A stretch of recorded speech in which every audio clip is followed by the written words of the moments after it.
Hello நண்பர்களே, நான் இன்னைக்கு உங்களுக்கு ஒரு கதை சொல்ல போகிறேன். அந்த கதையை கேட்டு நல்லா ஷேர் பண்ணுங்கள், சப்ஸ்கிரைப் பண்ணுங்கள், என்ஜாய் பண்ணுங்கள். வாங்க கதைக்குள்ளே போகலாம். ஒரு ஞானி என்ன பண்ணார், அவர் சீடர்களெல்லாம் உட்கார வச்சுட்டு அவங்களுக்கு பாடம் எடுத்துக்கிட்டு இருந்தார். அப்போ அதில் ஒரு மாணவன் அந்த ஞானிக்கிட்ட கேட்டார், நீங்கள் எப்படி குருவே நீங்கள் ஞானி ஆனீங்க அப்படின்னு கேட்டார். உடனே அவர் சொன்னார், நான் ஒரு நாள் குளக்கரையில் போய் உட்காந்துக்கிட்டு இருந்தேன். ஆனால் அந்த குளக்கரையில் உட்காந்துட்டு இருக்கும்போது ஒரு நாய் வந்தது.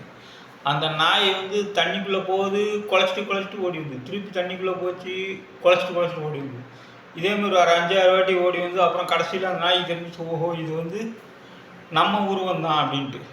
உடனே அதுக்கப்புறம் அது தெரிஞ்ச உடனே அது தண்ணி குடிச்சிட்டு போயிடுச்சு. உடனே நான் ஓஹோ நம்மளுக்கு தான் என்ற அகங்காரம் இருக்க போய் நம்மளால் ஞானியாக முடியல அப்படின்ட்டு நான் அப்பயே தான் என்ற அகங்காரத்தை தொலைச்சிட்டேன். உடனே ஞானியாகி குருவாகி நான் உங்களுக்கு முன்னாடி நிற்கிறேன். இதே மாதிரி நீங்களும் உங்களோட தான் என்ற அகங்காரத்தை அழிச்சிடுங்க. அழிச்சிட்டிங்கன்னா உங்களுக்கு என்ன மாதிரி ஞானியாகி பெரிய ஞானியாக உயரலாம் அப்படின்றது. இதுலேருந்து என்ன தெரியுது, எப்போவுமே தான் என்ற அகங்காரம் மனுஷனுக்கு இருக்கக்கூடாது. இருந்தால் அவனுக்கு அழிவு தான். அடுத்தது இன்னொரு கதை. ஒரு பெரிய கம்பெனி இருக்குது. அந்த பெரிய கம்பெனியில் ஒரு சிஆர்ஓ இருந்தார். அவர் எப்போவுமே தான் வேலையிலெல்லாம் பிஸி, மற்றவங்கெல்லாம் மட்டம்னு நினச்சி அவர் வேலை பார்த்துட்டாரு. அப்படியே அவர் ஒரு நாள் சுற்றி வந்திருந்தார் கம்பெனியை.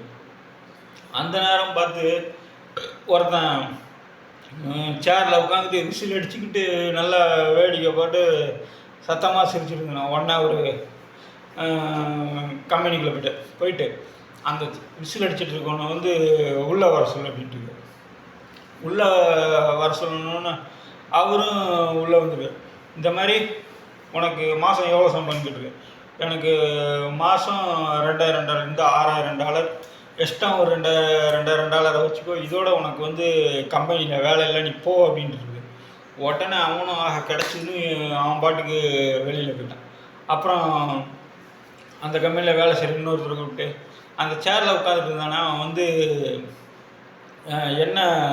என்ன வேலை செய்கிறான், ஏன் ஐயா கேட்குறீங்க? இந்த மாதிரி அவன் வேலை பார்க்காம விசில் அடிச்சுக்கிட்டு பறக்க பார்த்துட்டு கதை பேசிக்கிட்டு இருந்தான். அதனால் நான் அவனுக்கு $8000 சம்பளத்தை கொடுத்து அவனை அனுப்பிட்டான். ஐயோ ஐயா, நீங்கள் ஏன் ஐயா ஒரு வார்த்தை எங்கள்கிட்ட கேட்கக்கூடாது? அவன் கடைக்கு பீஸா வாங்க வந்தவனு அவர் உடனே அவருக்கு வெக்கமே போச்சு. இதுதான் எப்பயுமே நம்ம தான் ஓவர் கான்ஃபிடென்ட்டு நினச்சி எதுவும் செயல்படக்கூடாது.